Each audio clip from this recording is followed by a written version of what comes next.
You came back. Good. Pull up a chair and try not to make a sound. This is the last whisper. A man once died for 11 minutes on an operating table. When doctors brought him back, he did not talk about angels, tunnels of light, or dead relatives waiting with open arms. He kept asking for a pencil. His hands were shaking so badly the nurse had to hold the paper still. He drew a city. It had no sun. It had one white light hanging above it like an eye that never blinked. Under the city were tunnels that breathed heat. Beyond the city were mountains where frozen people watched from inside the ice. Then he wrote 6 words under the drawing. They do not let anyone leave. There is an old rumor that has appeared in hospital notes, prison confessions, and the private letters of people who came back after being clinically dead for a few minutes. The stories do not match in every detail.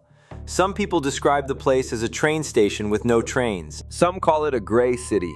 Some remember endless apartment blocks, wet streets, and a cold wind that seems to know every wrong thing a person has ever done.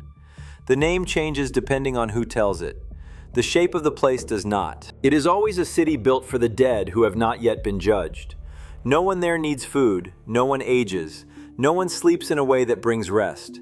People go to jobs that do nothing, stand in lines that lead nowhere, and live inside rooms that feel borrowed from every century at once. A Roman courtyard may stand beside a brick factory. A Victorian hotel may lean against a glass office tower. Every building looks familiar, yet every street feels wrong. Above the city stands a black iron tower. At the top of the tower burns a white light. It is too high to reach, too bright to stare at, and too steady to be natural. The people below call it the witness. Nobody agrees on whether the witness belongs to heaven. Everyone agrees that it watches. The city has laws. The city has laws. The dead are not free just because their bodies are gone. Order is kept by silent riders in dark coats who appear whenever crowds gather, whenever someone screams too loudly, whenever a soul tries to climb the tower or dig beneath the streets. These riders never explain themselves. They only point, and the city obeys. Every week, new souls arrive. Some wake up in alleys. Some appear in rain-soaked courtyards. Some arrive still wearing hospital gowns, military uniforms, wedding clothes, or prison orange. The city absorbs them all. Most people eventually learn the same rule: do not search for an exit. That rule was broken by 2 men who had already spent their lives chasing forbidden places. One was named Elias Crow, a British surveyor whose maps had once helped empires cut roads through jungles and deserts. He was polished, proud, and convinced that every unknown place existed to be measured. In life, Elias believed courage was proof of virtue. After death, he believed the same thing with even greater arrogance. The other was Nathan Bell, an American reporter who had made his career following disasters before the smoke cleared. Nathan had walked through flood towns, abandoned mines, quarantine camps, and battlefields with a notebook in his hand. He had a talent for hearing the lie inside an official story. They died years apart, but in the gray city, time did not behave like time. Men from different decades met in the same bars. Women who had never shared a century shared apartments. Kings stood in lines beside factory workers. Murderers played cards with priests. Everyone waited, and nobody knew what they were waiting for. Elias and Nathan met in a hidden basement tavern beneath a dead theater. The place had no real liquor because nothing in that city could dull the mind, but people still lifted glasses out of habit. Old habits were one of the few possessions the dead were allowed to keep. The 2 men argued for weeks about the same question. Was the city a test, or was it a cage? Elias believed there had to be a purpose. He said the witness would not shine over them for nothing. He said the mountains surrounding the city must hide a passage upward. Nathan believed the answer lay below, in the service tunnels the riders guarded so carefully. He had seen steam rising from grates at midnight. He had heard knocking from inside walls that should have been solid. Their obsession would have stayed talk if not for what happened to a 3rd man. His name was Arthur Vale.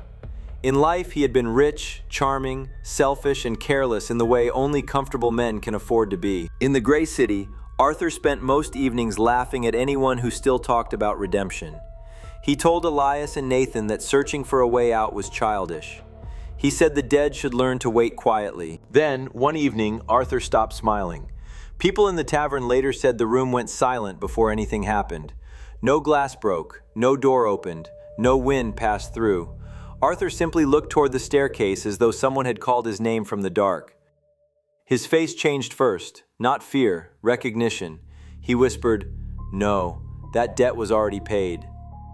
Then his chair scraped backward, and he began clawing at his own chest as if invisible hands had reached inside him. The riders arrived before anyone could move. They formed a circle around him, heads bowed, while Arthur screamed at something nobody else could see.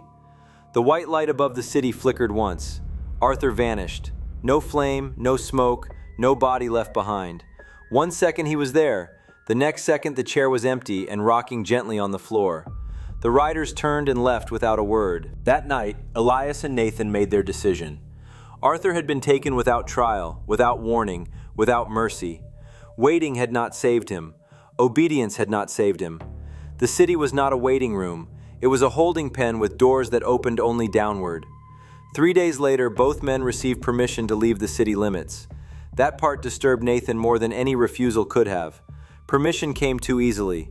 A clerk in a windowless office stamped 2 papers and told them rescue would not be provided.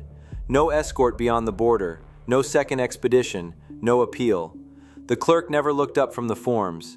Elias chose the mountains. Nathan chose the tunnels. They shook hands in the rain beneath the iron tower. Neither man admitted fear, though both kept glancing up at the witness. The light above them burned steady and pale. Nathan descended first. Below the city, the tunnels were older than the streets. Some were made of brick. Some were carved stone. Some were only cracks in black earth, warm and wet like the inside of a living throat. Pipes ran overhead, though nobody knew what they carried. The air smelled of rust, hot metal, and something sour that clung to the back of the tongue. Nathan did not go alone.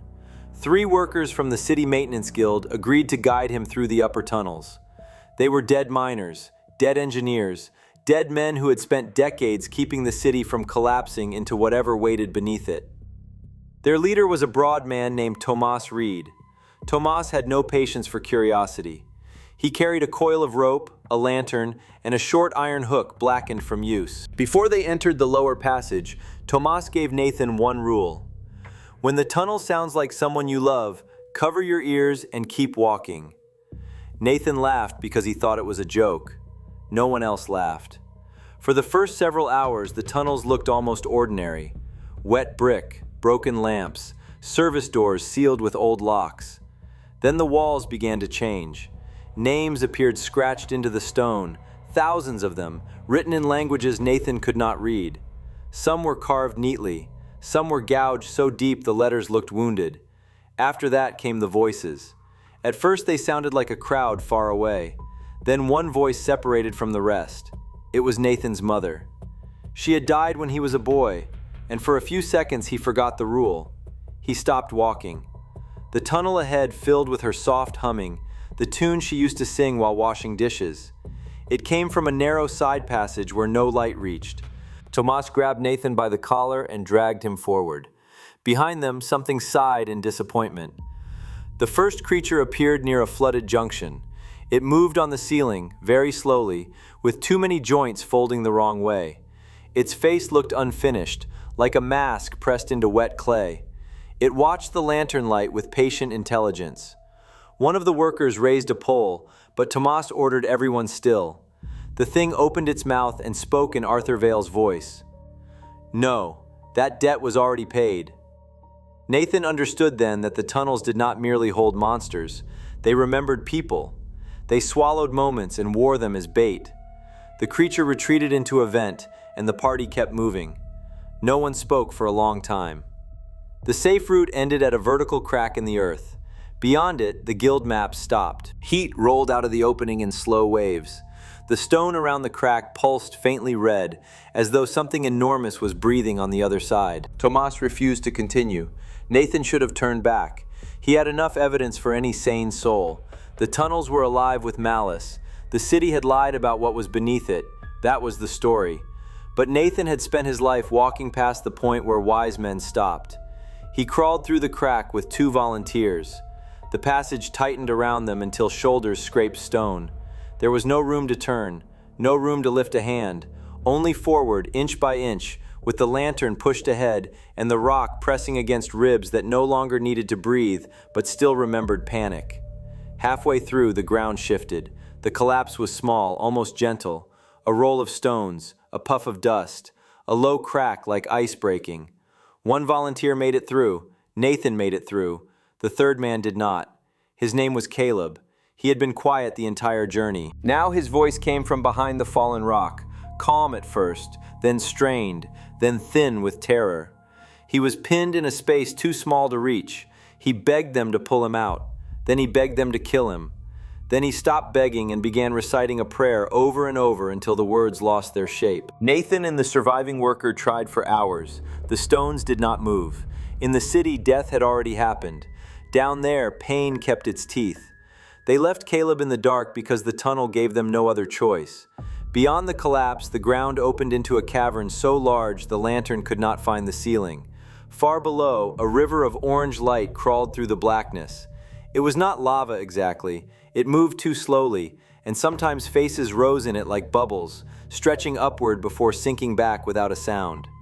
The surviving worker refused to take another step. Nathan did not blame him. They were standing at the edge of a place that had no interest in human courage. Then the harvester arrived. It did not rush. It did not roar. It stepped from behind a column of stone, tall and narrow, covered in strips of shadow that moved like hanging cloth. Where its face should have been, there was only a hollow dark enough to make the lantern dim. The worker turned and ran. Nathan heard him scream once, far behind him, and then the scream changed into the voice of Caleb praying under the rocks. Nathan kept moving along a ledge above the burning river.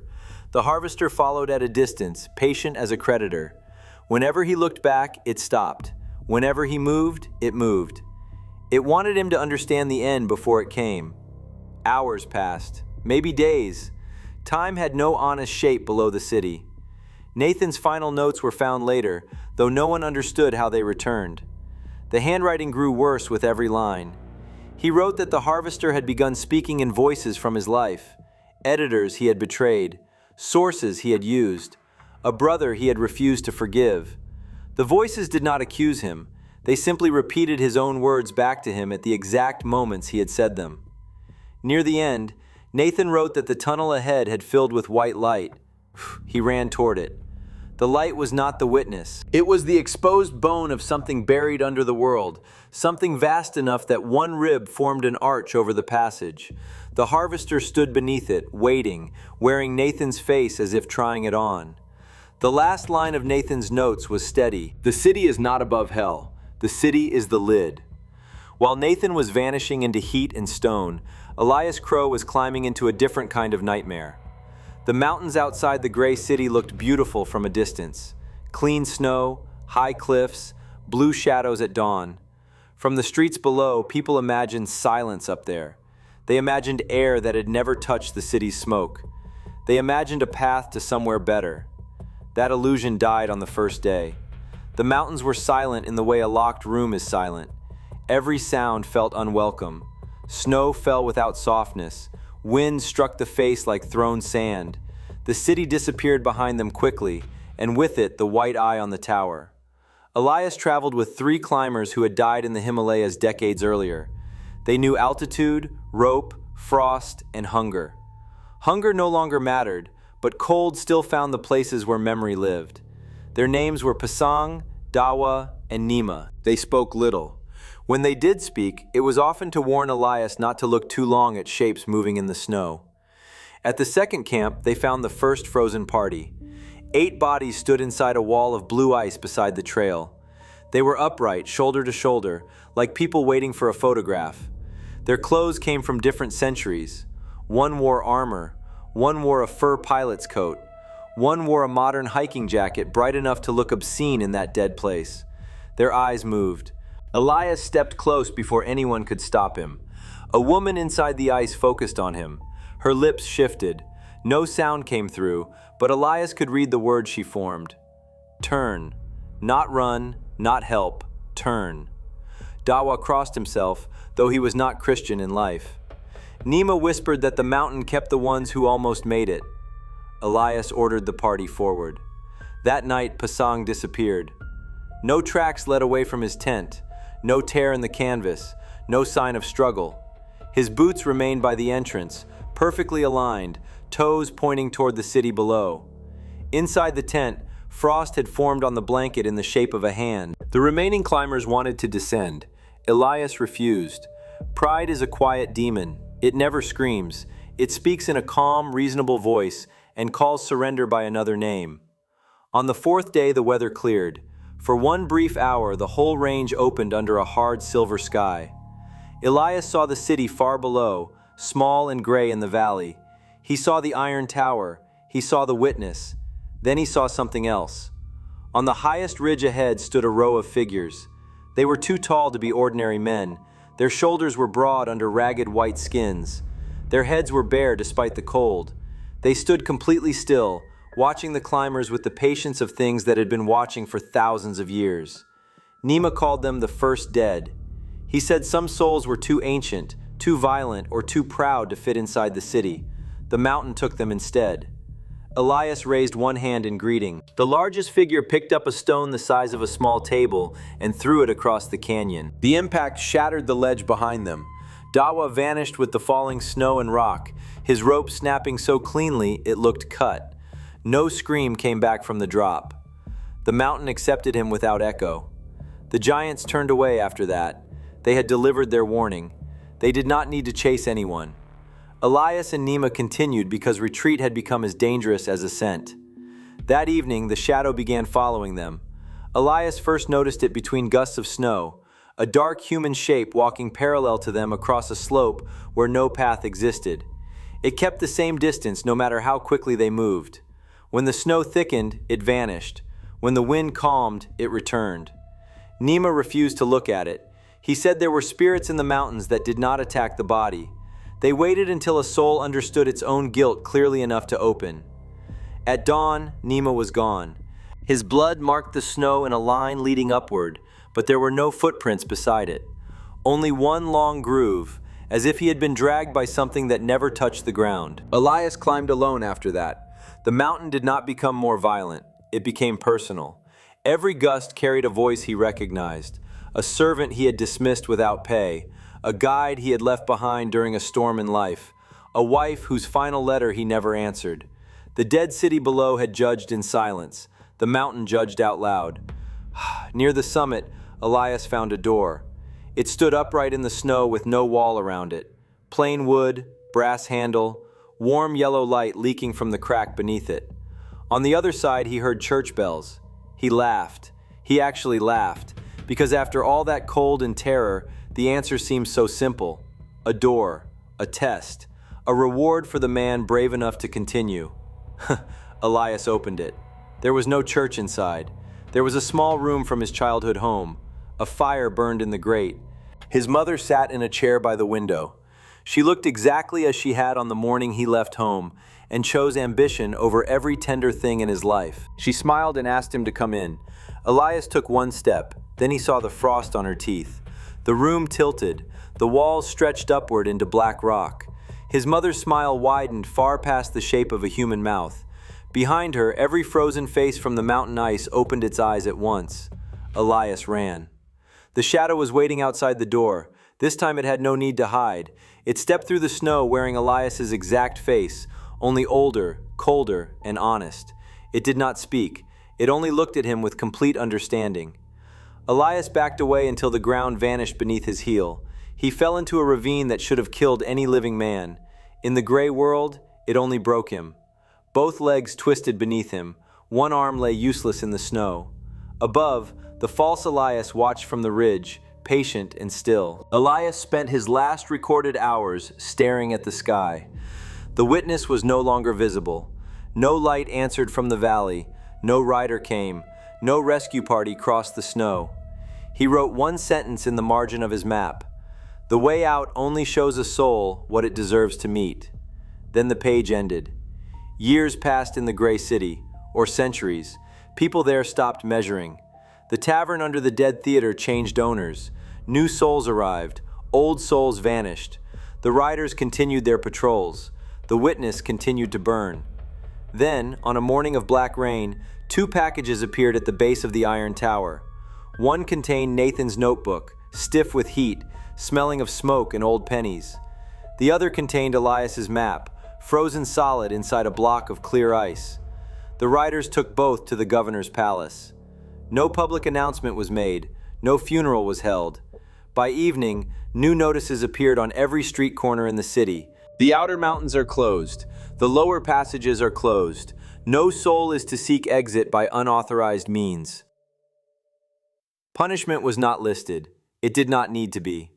After that, the dead learned to lower their voices when speaking about Elias Crow and Nathan Bell. Their names became warnings. Parents in the city, people who had no children anymore but still remembered how to comfort the frightened, told newcomers to stay away from the tower, the mountains, and the drains. Yet the story never disappeared, because every few years someone new arrives in the gray city with the same look in their eyes.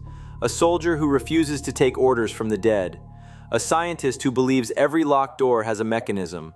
A preacher who thinks the witness is calling only to him. A grieving mother who hears her child crying from below the street.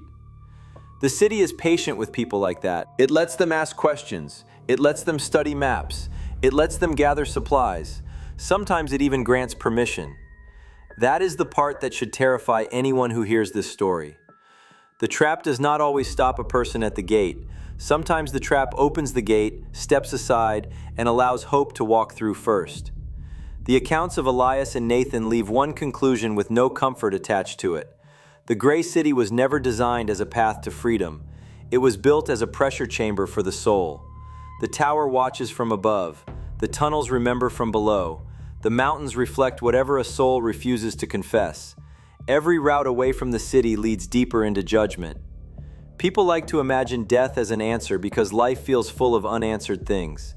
This story gives death a crueler shape. It suggests that the questions continue. It suggests that guilt follows with perfect memory. It suggests that escape may exist only for those who no longer try to escape. So here is the question left hanging over the whole city, glowing like that white eye above the tower. When a soul finally sees the door it has been begging to find, how can it know whether heaven opened it, or whether something underneath the world simply learned how to imitate light?